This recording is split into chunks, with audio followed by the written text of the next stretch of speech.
Kaiju adalah monster raksasa seperti Godzilla. Cerita bermula di negara kaiju Jepang, negara dengan jumlah insiden kaiju tertinggi di dunia. Pada panel awal komik, dilaporkan munculnya seekor kaiju di kota Yokohama Prefektur Kanagawa. Pemerintah Jepang melalui pengeras suara memerintahkan kepada seluruh penduduknya untuk segera melakukan evakuasi. Tidak berselang lama, kaiju berhasil ditumbangkan oleh tim pertahanan. Pasukan pertahanan anggota Divisi 3 yang berhasil mengalahkan kaiju mendapat tepuk tangan yang menggelegar dari para penduduk. Berita kemenangan tersebut dengan cepat menyebar, namun pemerintah tetap menghimbau para warga agar tetap berhati-hati dengan kaiju susulan. Dari kejauhan, tim pembersih kaiju pun melihat bangkai kaiju yang baru saja dikalahkan melalui teropong. Sepertinya kita harus lembur hari ini, ucap salah satu tim pembersih kaiju. Kafka Hibino, salah satu anggota dari tim pembersih bangkai kaiju, berusia 32 tahun, mengeluhkan membutuhkan gergaji lebur karena tulang kaiju yang terlalu keras tidak dapat dipotong. Belum sempat selesai Kafka Hibino menyelesaikan ucapannya, dia sudah berteriak kembali. Hei, jangan kau turunkan itu dulu, kalau tak berhati-hati nanti akan... Organ berbahaya kaiju meledak dan mengeluarkan cairan asam keras hingga melukai salah satu tim pembersih kaiju. Segera, anggota tim pembersih kaiju tersebut dilarikan ke rumah sakit untuk mendapatkan pertolongan pertama. Divisi 3 selalu menghancurkan kaiju sampai dengan berkeping-keping. Jadi ini sangat berbahaya dan sangat sulit untuk membedakan organ-organ yang berbahaya, ucap Kafka Hibino. Bahkan dalam keraguan, dia berucap, apakah mungkin bisa menyelesaikan bangkai kaiju ini hanya dalam waktu 1 minggu? Tidak berselang lama, Kafka Hibino mendapatkan perintah baru dari seniornya. Hei Kafka, kau pindah posisi. Pindah pada bagian pencernaan. Apa? Tidak mau, jawab Kafka Hibino. Bagian pencernaan adalah posisi terburuk dalam pekerjaan pembersihan bangkai kaiju. Aku tak akan doyan makan untuk sementara waktu, ucap Kafka. Singkat cerita, pekerjaan pembersihan kaiju akhirnya selesai. Sembari menikmati waktu istirahat, Kafka menonton berita yang menyampaikan kehebatan tim Divisi 3. Mereka mengalahkan kaiju yang dipimpin oleh sang ketua, Kapten Ashiro Mina. Sekilas flashback masa lalu Kafka yang berumur 10 tahun bersama dengan Ashiro Mina kecil yang berumur 5 tahun. Ashiro Mina terlihat menyeka air matanya yang berinang. Di balik kesedihannya, Ashiro Mina berucap, mari kita musnahkan seluruh kaiju. Kembali pada saat ini.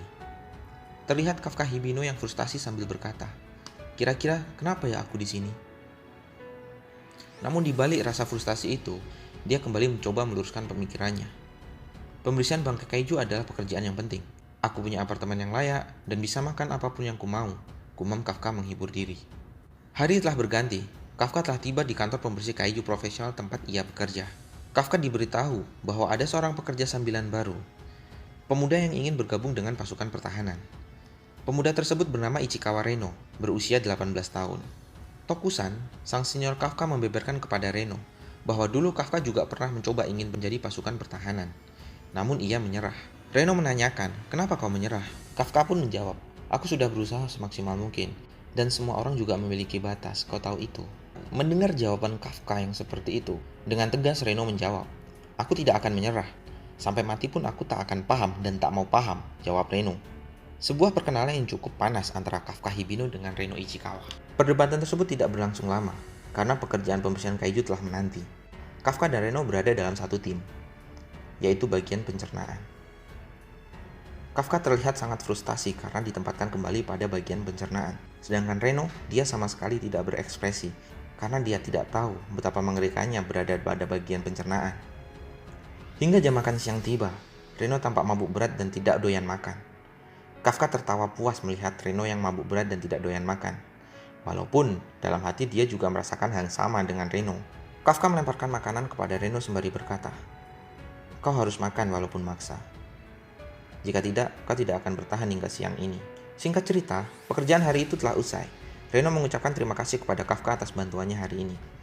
Sebelum pulang, Reno memberikan informasi kepada Kafka bahwa batas usia menjadi anggota pasukan pertahanan adalah 33 tahun, dikarenakan menurunnya tingkat kelahiran.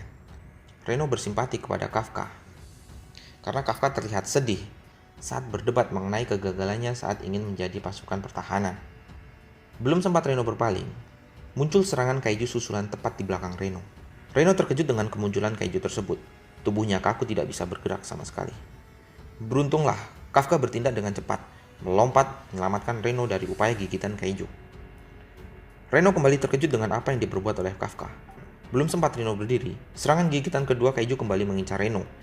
Kafka dengan sigap menendang Reno agar terhindar dari gigitan tersebut. "Lari Ichikawa, pergilah dari sini secepat yang kau bisa. Setelah kau ada berada di tempat yang aman, segeralah melapor," teriak Kafka kepada Reno. "Tapi Senpai, kau sendirian saja di sini," jawab Reno. Namun dengan tegas Kafka berteriak kembali kepada Reno. "Kau mau bergabung dengan pasukan pertahanan, bukan? Kau tidak boleh mati di sini," bentak Kafka kepada Reno. Dengan hati bimbang dan terenyuh, Reno berlari meninggalkan Kafka. Sekarang tinggallah Kafka seorang diri, menghadapi seekor monster kaiju susulan. Dengan pasrah Kafka mencoba melawan, namun Kafka terpental, terkena serangan oleh kaiju tersebut. Di tengah dera rasa sakit dan rasa putus asa, sekilas teringat kembali kenangan masa kecil Kafka Hibino bersama Ashiromina. Dari atas bukit, Kafka dan Ashiromina melihat sebuah kota yang hancur karena serangan kaiju. Kafka berkata, "Rumah Minasan, rumahku, dan sekolah kita semuanya hancur lebur karena serangan kaiju." Kafka Hibino dan Ashiromina sedih karena kaiju merusak kota dan hal-hal yang berharga milik mereka. Secara spontan mereka berdua berkata, "Aku mau bergabung dengan pasukan pertahanan." Kafka Hibino dan Ashiromina saling pandang. Mereka berdebat karena mereka saling meragukan. Namun di balik itu, sebuah janji baru saja mereka ukir untuk menunjukkan siapa dari mereka yang akan menjadi anggota pasukan pertahanan paling keren. Kembali pada masa sekarang, Kafka merengkuh menahan rasa sakit. Dia sudah sulit untuk menggerakkan tubuhnya. Kafka sudah pasrah atas apa yang akan terjadi pada dirinya. Monster kaiju bersiap untuk menyerang Kafka. Namun dalam upaya tersebut, tiba-tiba Reno muncul memukul mundur kaiju. Kafka sangat terkejut dengan kemunculan Reno. "Dasar bodoh, kenapa kau kembali, Ichikawa?" ucap Kafka. "Tenanglah Senpai, aku sudah melapor," jawab Ichikawa. "Bukan itu maksudku," sanggah Kafka. Namun, belum sempat Kafka menyelesaikan perkataan, Reno telah membantah terlebih dahulu. "Mana mungkin aku bisa bergabung dengan pasukan pertahanan jika aku kabur dan meninggalkanmu di sini sendirian?" Dengan tegas Reno membantah Kafka. Di balik perdebatan mereka, Reno berusaha menyerang kaiju menggunakan tongkat besi untuk melindungi Kafka. Dalam rasa putus asa, mereka berjuang sekuat tenaga melawan kaiju.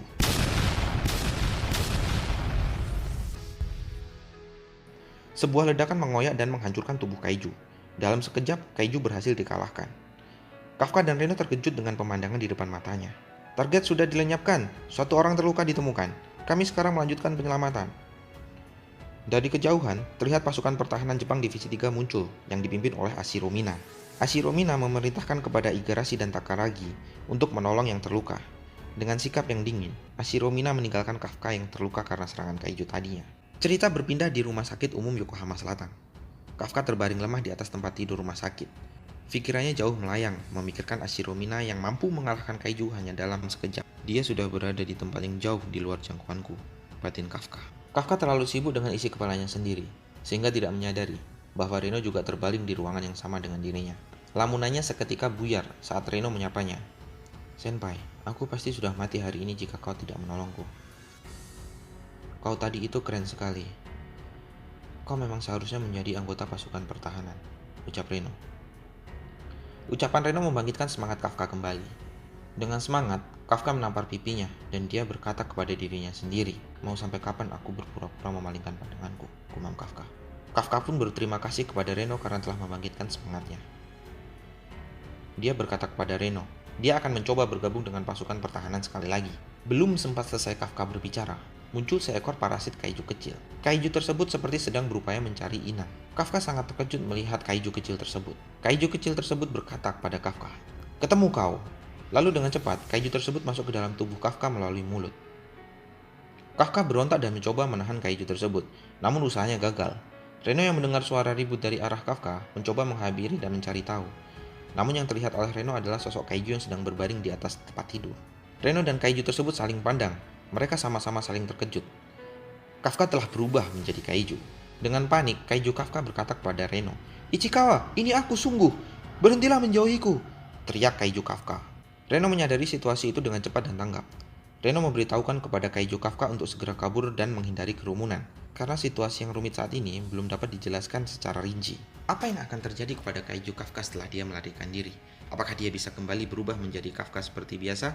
Apakah dia akan selamanya berada dalam wujud kaiju? Mari kita lihat kelanjutan cerita ini pada chapter 2.